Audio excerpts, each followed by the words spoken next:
Hello everybody and welcome to our first international race of the season.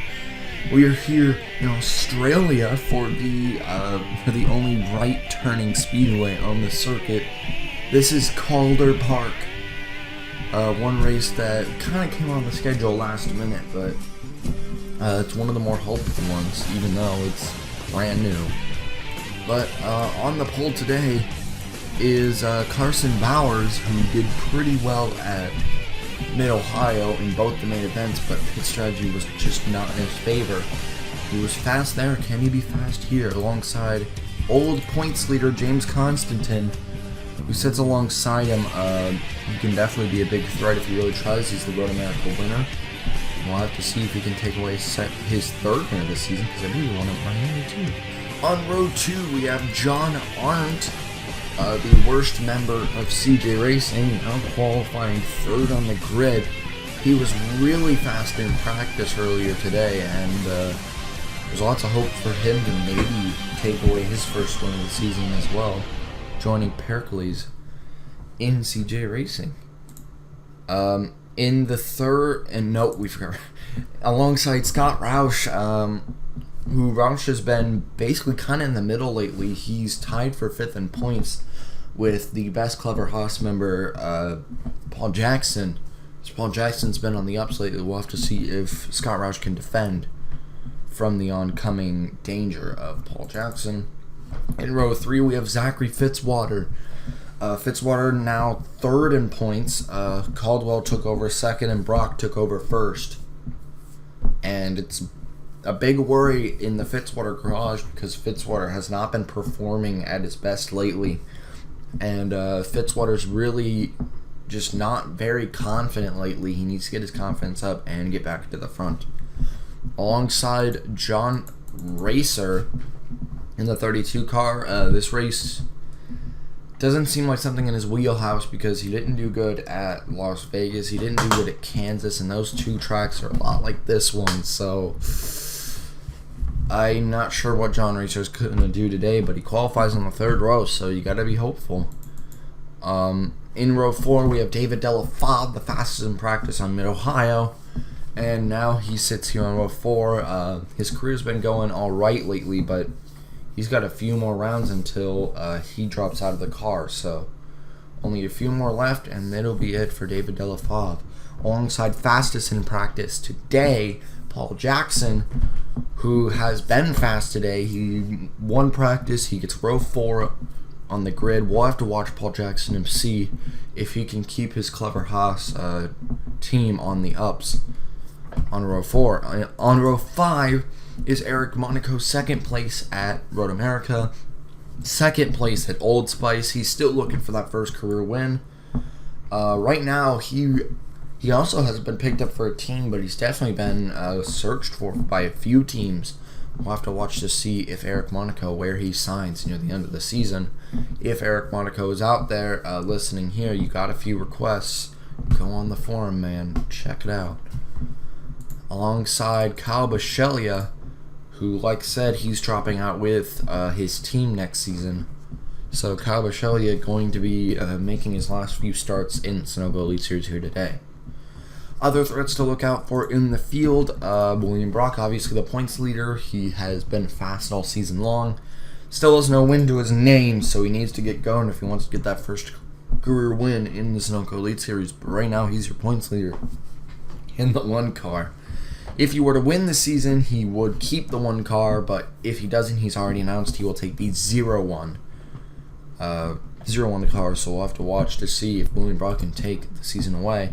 And Shepard back here, he could be a threat. There's the command, so we're about to get the engines rolling. In Shepard, obviously he's a huge threat. He won 2 super speedways. We thought Pensacola was going to be the last super speedway, but it wasn't. We won't be going to any more super speedways this season. So Aiden Shepard won 2 out of 3 super speedways, so he's he's a threat at the speedways, definitely.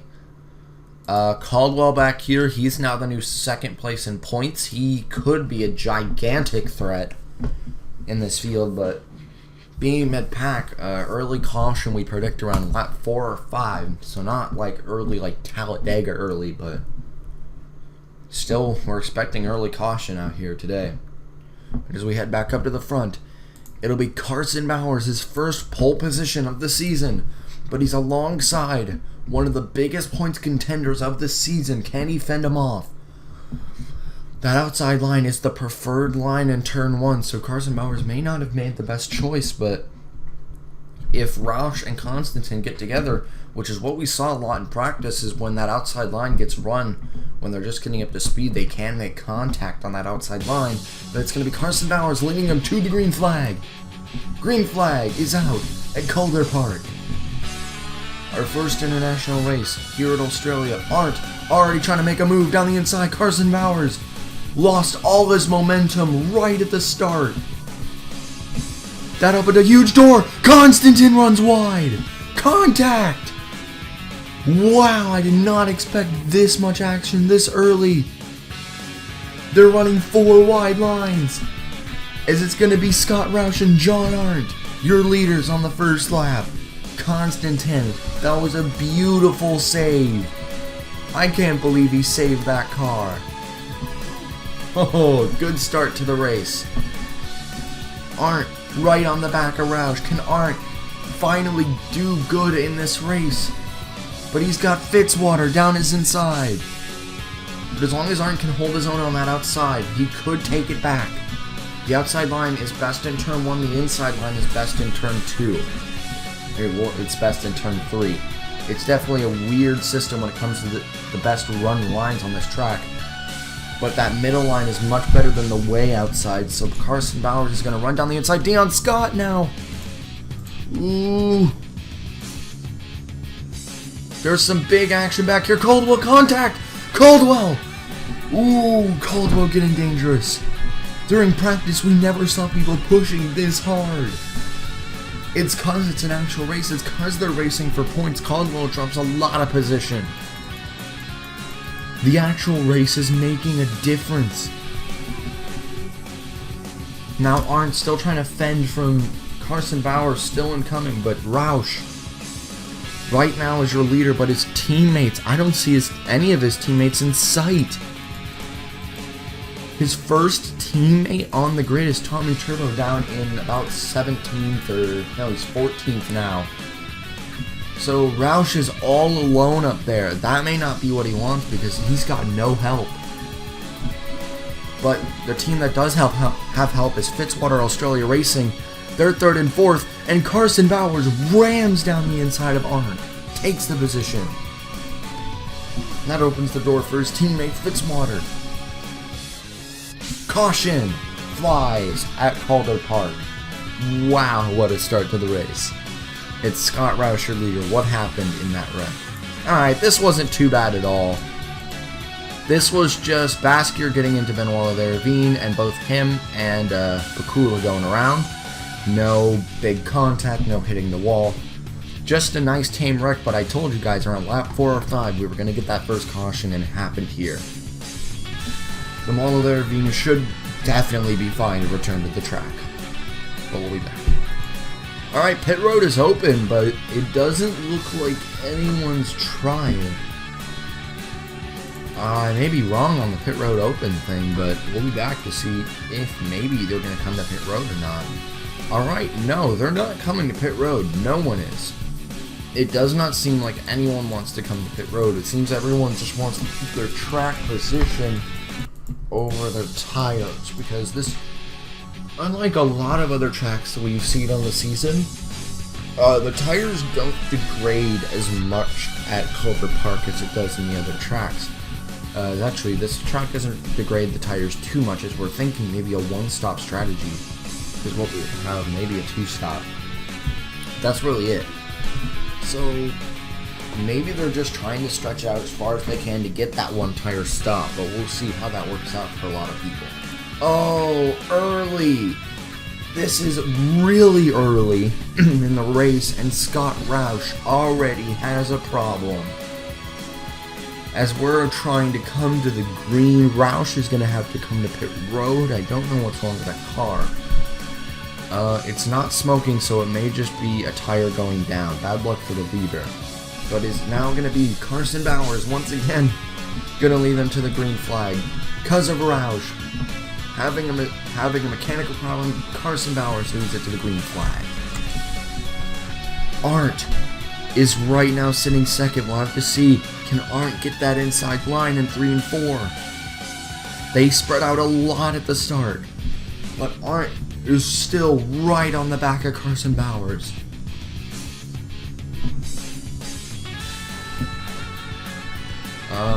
I'm not sure if I've mentioned this, but all 4 Fitzwater Australia cars have already been re-signed to the team. That includes Carson Bowers and PJ Karenko as well, so that whole team, will be seeing all 4 of them next season in, I believe, the same cars they were in this season. So, team very happy with how the cars are driving this season. One team that's going to be changing up a lot is going to be CJ Racing. Arndt is leaving the team. The drivers isn't the thing that's changing, it's the cars that are changing. A lot of the cars are going to be changing on CJ Racing as they're going to be running, I believe, the 3, the 31, the 88, and the 48, and the 24. Eugene Max in the 24, so Collins and Pericles and Dodd, all 3 of them are changing cars next season. And Arndt is leaving to Team Flame Racing next season, which he's very happy about that ride. So we'll have to see next season if Arndt can do more than he's done this season. But right now, he's doing pretty well in that CJ car here today. He sits in 4th, but he's losing position by the lap. So John Arndt, maybe a slight problem with the car, I'm not sure. As we look up at the front, Carson Bowers not closing in on the lap car of Roush. It seemed, we got radio communication before the restart. It was just a loose lug nut as Roush just felt a vibration in the car, and he felt that it was too much. He needed to come in. We don't regret that decision though, because he is not a lap down. The only one a lap down is Jake Baskinger. That's it. So, if he can hold on until the next caution, maybe that loose lug nut may come in handy, because now he'll have better tires in the field, and maybe he could stay out front. But we'll have to see if a caution comes out, because Roush is being hunted by Carson Bowers, the leader. And Carson's teammate Fitzwater is down in 2nd. Fitzwater is 3rd in points. If he can get a good points all year today, he could grab the points lead, because even though he's down in 3rd in points, he's lost nothing to the points leader. The top 3 in points are only separated by about 40 points, I believe. And 1st and 2nd are only separated by 10. So, right now, this is huge, because there is so much at stake here. As we're looking for the other 2 in points, there's Brock right there, 13th, but where's Caldwell? Now a new 2nd in points, he sits 21st. So Vance Caldwell has a lot to make up here today. If he wants to keep his 2nd in points, because Fitzwater up in 2nd place, ready to take away 2nd in points, if not 1st in points. Other threats back here, I thought Max Anderson would be a huge threat. He was pretty fast in practice. I believe he cracked the top 10. But he qualified dead last because of a mistake in qualifying. Had a little spin. Had a flat spot on his tire. Had to change the tires. And he had to go to the rear. Now Anderson is made up from 36th to 30th, but really this track isn't very good for making it through the pack. But Anderson ramming down the inside of people in turn 1 of all places. You never see people ram down the inside like that in turn 1. He's going to take 28th right there. So maybe Anderson could be a threat, but he's got a lot to go. If he wants to take the win here at Calder Park, he needs to get a move on and get to the front. We'll keep looking through the field. Dodd's been performing better than he has. Basically, his average placement is better in the last 2 races than in his whole season he's had. So the past 2 races have been magnificent. 3 top 5s, because Mid-Ohio having 2 races, and Dodd is just on a roll here today. Miami, yeah. So basically, he could be going for 4 top 5s in a row if he can get himself through the field, but he's going with Brock. Brock really needs this. He's up to 14th now. But he's still got a while to go because Fitzwater is still gone.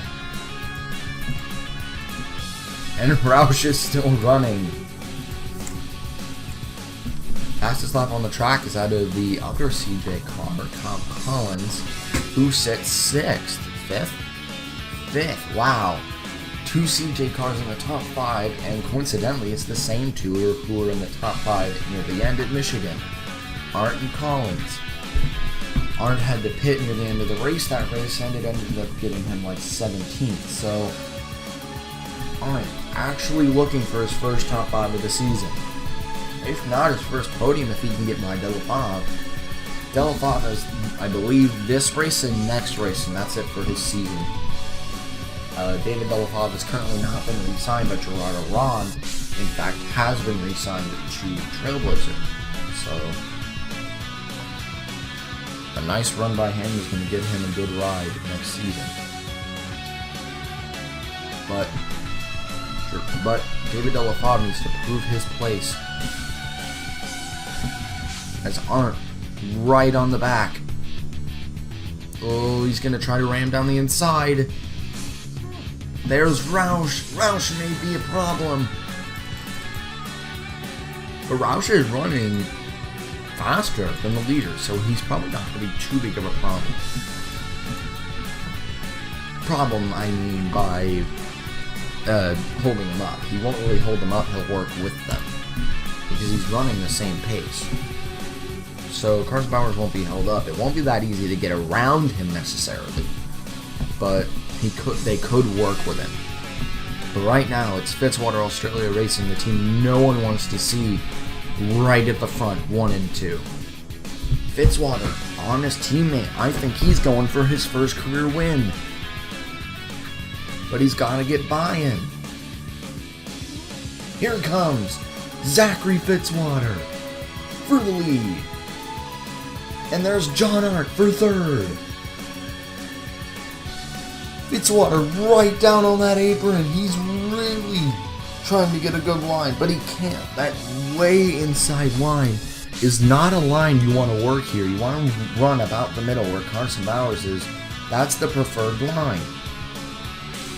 In turn 1 and 2, but in turn 3 and 4, however, the inside can work, but you need to be able to know what you're doing.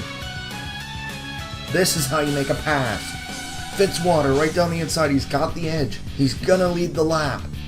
As the caution flies. Ooh, that move was made just in time. Fitzwater, your leader. What happened? Alright, this was another wreck that wasn't too bad necessarily. These guys would be going into turn 1. Paul Jackson would check up. It would take Paul Jackson, Dodd, Dion Scott with them. I don't believe anyone else was involved. No. Just these 3. Basker would be getting on track with the lap down. And he's just here. But these guys should be fine. But someone that did save is Roush, who was right on the edge of the lead lap. But Roush is going to save it here today. He's going to be able to take away the lead lap. But right now, it's Zachary Fitzwater, your leader. Coming out of the pits, it would be Zachary Fitzwater leading him out. Carson Bowers 2nd, David Delafive 3rd, Collins 4th, Shepard 5th, Monaco 6th, Constantine 7th, Server 8th, and Arndt drops to 9th. So bad luck on the pit stop for Arndt, but for his teammate, it went pretty well. Collins is 4th. We'll be back at the green flag. So coming around and taking green, where did Roush end up? Actually, Roush ended up ahead of Paul Jackson and Dion Scott. Now this pack of guys really have a lot to make up. We're about to go green. They're not even on the tail end yet. They need to get going. Zachary Fitzwater leads him to the green. Lap 30 out of 54 at Calder Park. Green flag is out. Collins knows where the line is. With Shepard, he's got help. Can he take it from David Delafave on the outside? But Shepard runs his inside. Shepard wants to take some points away out of here. He's been dropping a little bit lately. I believe he's 6th or 7th in points, but they're going 3 wide because Baskinger, the lap car, is holding that inside. That holds them all up. Here comes David Delafave on Fitzwater. And that drops Fitzwater to 3rd. And it looks like David Delafave might not give that position that easy. Oh, Fitzwater's cleared him for now. He's got him. Alright. Where's Arndt? Arndt had that problem in the pits. He's now 11th. He needs to go now if he wants to get a chance at the win. But there's a big pack up at the front who are all battling for this. Ryan Monaco, the only person in the league who has not led a lap yet. He sits in the top 10 trying to take Collins. If he can get to the front and lead that first lap, everyone in the league would have led at least 1 lap. But he's the last one. There's a big pack at the front. Constantine making a move. Monaco making a move. Fitzwater dropping like a rock. He's being passed by Dan Server. So Arndt isn't the only one with bad luck right now. Fitzwater's not having a good day. He was started on this restart in the first position. Now he's still dropping. He just dropped to 7th. And caution! I knew it was going to happen, honestly. They were a little too tight on that restart, and it'll be Carson Bowers, David Delafave, Jake Baskin? No. Eric Monaco, Aiden Shepard, Eric Monaco, and James Constantine, your top 5. What happened? This would be coming across the line as Bunna would hit the wall, get clipped by Philip Scott. That was really just Bunna's fault. Misjudged the wall, but not too much damage. Not too much damage. We'll be back at the restart.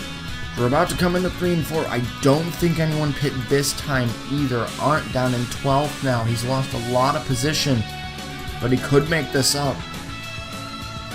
Now Carson Bowers has a problem. Oh, maybe this track is degrading the tires more than they thought, and now Carson has a problem. It looks like it might be the same problem that Roush had. That means David Delafave, their trailblazer, leads them to the green. They're going to be a rank B team next season unless David Delafave has something to say about it. He might get a win here today. Maybe there's a possibility that both Gerardo Rana and David Delafave could both get signed for the team, which would be very interesting. But now it's Eric Monaco. One of, honestly, the most hunted drivers we've seen so far. I believe 3 teams are hunting him right now. But we've gotten no reply just yet. More information as that updates in the next few races. Right now, Monaco is looking down the inside of the leader. It's David Delafave versus Eric Monaco for the lead. Dan Server down in 3rd, running I believe this is his best race of the season. We see a huge points contender battle here. Aiden Shepard, James Constantine, and Zachary Fitzwater all here. Ignition failure for Carson Bowers, and Carson will be the first person to drop out of a race. Bad luck for Carson Bowers. But as William Bruck down in 12th now, he still is making a position. Here's Pericles, Arndt's teammate, here to help to get this team up to the front. Right now, they're the rank 1 team. That's not even a lie. Because of the $250,000 they got in Mid-Ohio, right now they are leading in the team rankings when it comes to financials, so that's huge. Duncan has been signed to Red Stallion as well. I'm not sure if that's update has been put out there. William Duncan's got a ride next season, so good job out of him. Truck Calder got signed full-time to Trailblazer this in season 2, so we'll have to watch for Calder as well. Just updating you guys on some stuff that's been happening. As of late, as Paul Jackson, Dion Scott, they didn't get to the front. They didn't get to the pack quick enough before the restart. David Delafave now losing position to Epic Motorsports' Dan Server in that maroon and cyan Blue Rocks number 29 car. As we continue this race, we're about to come to 10 laps to go, and some of these guys need to get a hell of a move on. Brock is doing just that. He wants to get to the front. He's near his second in place points contender. Right now as we stand though, I believe Brock has the points lead. Ooh, a little bit of a crossover move trying to be attempted on Fitzwater. Fitzwater crashes now. That'll be heartbreaking. He's so close to a points lead, but it's slowly slipping out of his fingertips as the other guys are starting to claw their way up.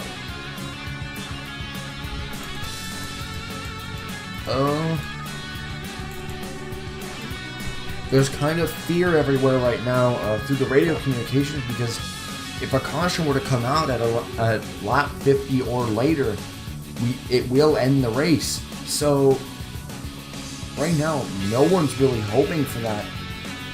So we're hearing a lot of radio communications that on lap 50, a lot of people are going to start pushing to get as far up through the pack, but it seems Aiden Shepard isn't going to wait for lap 50. He's pushing past David Delafave for third. That's a good position for him, and Constantine as well. Right now they have a decent cushion over Caldwell, but Caldwell's already coming up to the pack. He's now up in, I believe, it should be 7th. So Caldwell is right now a huge threat because Brock is losing position. Fitzwater's losing position, and slowly but surely, Caldwell is getting this points lead. We're on lap 49. If a caution comes out now, it will probably end the race. And right now, that's exactly what Eric Monaco loves to hear. He has 2 second places on the season. He has been praying for a win, and right now I bet he's praying for that caution. We're down to 5 laps to go. If a caution comes out now, it'll probably end the race. And Monaco's got to be praying in that car over the radio. Dan Server is just hoping that caution doesn't happen, and he hopes he can claw him down and get his first career win. Delafave and Shepard, along with Constantine, these 3 still have a chance, but they still got a lot to go. These guys back here are only fighting for points position. I don't think right now they're really fighting for a win anymore. It's not about the win, it's about the points position. As Fitzwater loses another position, he's now with Brock. These two have been battling all season long. And right now, they may be giving it up to Caldwell. You don't want to give that position to Caldwell. Caldwell's been in second in points before and he gave it up. Caution still has not waved. And it seems that Monaco is still stretching it. It doesn't look like Dan Server's gaining. No one is. Shepard's the first one that's gaining, but he may be too far away. Shepard's 1.2 seconds back. He's trying to get past David Delafave once again. No caution yet. Monaco still stretching it. Shepard trying to go for second. We're coming to the white flag. It doesn't look like this race will end under caution, as we're gonna keep the streak of ending the race under green. Eric Monaco, white flag. We will go to the end. He has 2 second places on the season. First at Old Spice, Then at Road America, he's been looking for the first career win. He's gotten so close. And now he finally gets his chance. Eric Monaco comes around and he's going to win at Calder Park and the first international race. Dan Server takes second. Shepard edges out third by 300. Delafave takes fourth. Constantin takes fifth. Collins sixth. And it looks like Caldwell will be your new points leader. Going out of Calder Park, this points has changed. As the points contenders ended up 14th. No, they ended up 13th and 17th. That gives a huge boost of confidence to Caldwell's game. Let's go look at your finishing results. So it's Eric Monaco, your winner here at Calder Park in Australia, taking 8/10 over Dan Server. Aiden Shepard takes away third, barely gets another podium on the season. Aiden Shepard could be a threat for this championship as well. Delafave fourth, Constantin fifth, Collins sixth, Caldwell should be the new points leader down in seventh, Roman Rahal in eighth, Brian Monaco in ninth, and John Racer takes away a great performance for himself down in 10th. But horrible luck today for some people down here. Roush, Philip Scott, Chris Dodd, Paul Jackson, Carson Bowers. And just a bad day for a few of the points contenders. But it's a great day for Caldwell. He's your new points leader. But we'll see you next time. Round 16. Ciao.